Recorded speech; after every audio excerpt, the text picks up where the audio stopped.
Here is a question I want you to sit with for just a second. If a seller handed you $15,000 at closing, what would you do with it? Most buyers, and honestly most agents, treat a seller concession like a coupon, something to throw at closing costs, maybe buy down the rate a little, and move on. But that $15,000, when used correctly, can be one of the most powerful financial moves in your entire purchase. And when used incorrectly, it can cost you more than if you never had it at all. I'm going to walk you through 4 strategies using real math, and we are going to see when each one wins and when it doesn't, because $15,000 is too much money to guess on. Here is the scenario we are working with. $500,000 purchase price, 5% down, a 6.5% interest rate, and a 3% seller concession. That is $15,000 on the table. Taxes are $250 a month. Insurance is $83, and because you're putting less than 20% down, you have PMI private mortgage insurance at about $119 a month. Without using the concession at all, your full payment is $3,454 a month. Now let's look at 4 ways to use that $15,000. Strategy 1, the price reduction. Instead of using the concession for a rate strategy, the buyer simply negotiates the purchase price down by $15,000. $500,000 becomes $485,000. The loan drops to $460,750. The down payment is $24,250, and the required payment at 6.5% is $3,360 a month. That is a $94 savings each month. Now, here's what most people miss about this strategy. The home is still worth $500,000. The seller gave a concession that did not change the appraised value. So on the day you close, you have $15,000 in equity above your purchase price. Day 1.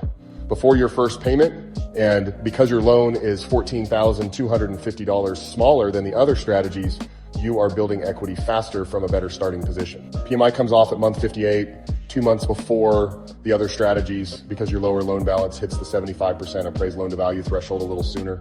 After that, your payment drops to $3,245 a month. Additionally, in the event of a sale or refinance, you have $15,000 more in equity. Strategy 2, the 2-1 temporary buy down. Here's how it works. The $15,000 is split. About $10,700 goes into a buy down escrow account. The remaining $4,282 is applied as a price reduction, so the purchase price comes down to $495,718. That escrow account subsidizes your payment for the first 2 years. Here is what that looks like. Year 1, your effective rate is 4.5%. Your full PITI is $2,837 a month. That is $617 in savings each month. Year 2, your rate steps to 5.5%. The payment goes to $3,125. You are still saving $329 each month. Year 3 and beyond, you hit the full 6.5%. $3,427 a month. The $27 in savings is from the leftover funds not used in the buy down applied toward the purchase price. Now pay attention to that last number. After year 2, the 2-to-1 buy down buyer has the highest payment of all 4 strategies. Higher than the price reduction, and you will see soon, higher than the permanent buy down. Every dollar this strategy saves you is captured in the first 24 months. $10,800 total. After that, it is done. PMI comes off at month 60, and the payment settles at $3,310. Strategy 3, the permanent buy down.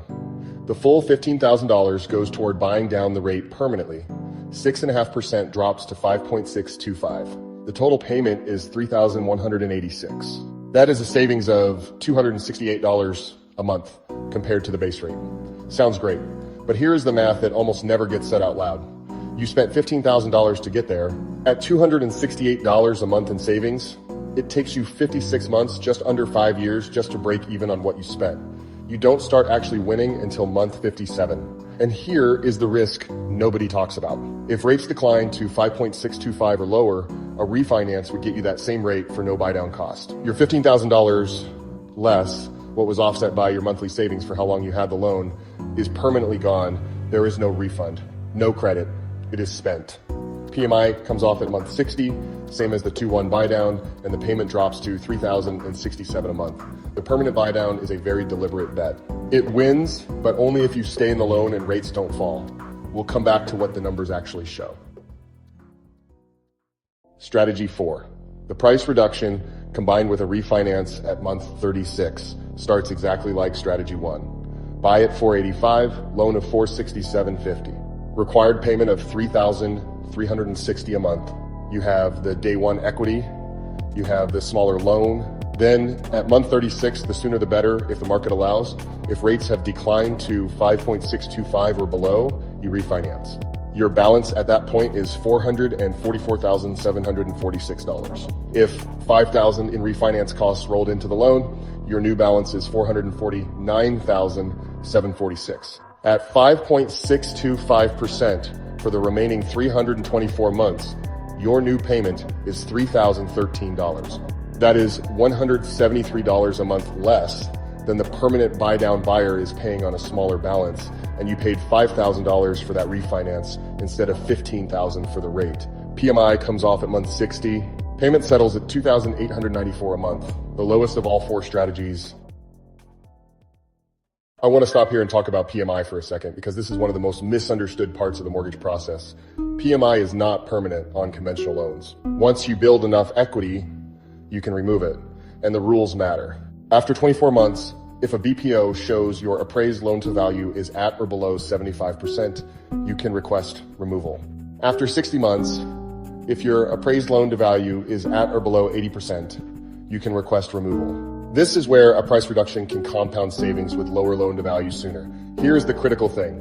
PMI removal does not happen automatically. You have to request it. Get a BPO done. Submit it to your servicer. If you are not doing this proactively, you are leaving money on the table. Now let's talk about the number that actually matters. Not the interest rate, not the monthly payment, not total interest over 30 years, because almost nobody keeps a mortgage for 30 years. The 30-year loan exists for payment affordability. It is not a sentence. The number that matters is the true cost of ownership. Here is how I calculate it. Every dollar you put in at closing, every payment you made, minus the equity you walk away with when you sell. No selling costs in this analysis, just the raw financial position. At 5 years, price reduction plus refi wins at $74,902. Price reduction is second at $77,200. The permanent buy down is very close at $76,300 at 7 years. Price reduction plus refi wins at $95,529. The permanent buy down is second at $97,600. The price reduction and the 2-1 buy down are nearly tied around $105,000. At 10 years, price reduction plus refi wins at $118,959. The permanent buy down is second at $121,585. Price reduction and 2-1 are around $139,000. The price reduction also leads on equity at years 5 and 7 because a smaller loan on the same $500,000 home means less balance to pay off. At year 10, the price reduction plus refi has the most equity at $284,000. So how do you actually choose? Let me make this simple. 2 questions. Question 1, does your payment in year 1 and year 2 matter to you right now? Do you have moving costs, new furniture, reserves to rebuild? Is that large savings in year 1 and year 2 going to change your quality of life? If the answer is yes, choose the 2-1 buy down. It gives you maximum cash flow in the early years, captures all its savings by month 24, and if rates decline, you refinance before you ever hit the full rate. Lowest risk, most flexible, best for the buyer who needs breathing room. Question 2, if payment is not the main concern, do you expect rates to stay elevated or decline?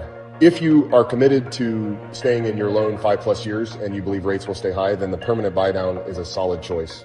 You will hit break even at month 56, and every month after that is pure savings. But if you believe rates will decline and this rate environment has been pointing that direction, take the price reduction. You get day 1 equity, a smaller loan, earlier PMI removal, and the ability to refinance when rates hit your target. If you refinance, you may get the same rate or even in lower than the permanent buy-down buyer paid $15,000 for. Every buyer's situation is different. What I have given you today is the real math. Every scenario, every holding period, with actual appreciation and PMI calculations. The right answer for you depends on 3 things. How long you are planning to keep your loan, what you believe rates will do, and whether cash flow or long-term cost matters more right now. Intuition is important, but math is king here, and custom tailoring the loan to fit the client's specific needs is critical because this is one of those decisions where the right information can literally put tens of thousands of dollars back in your pocket.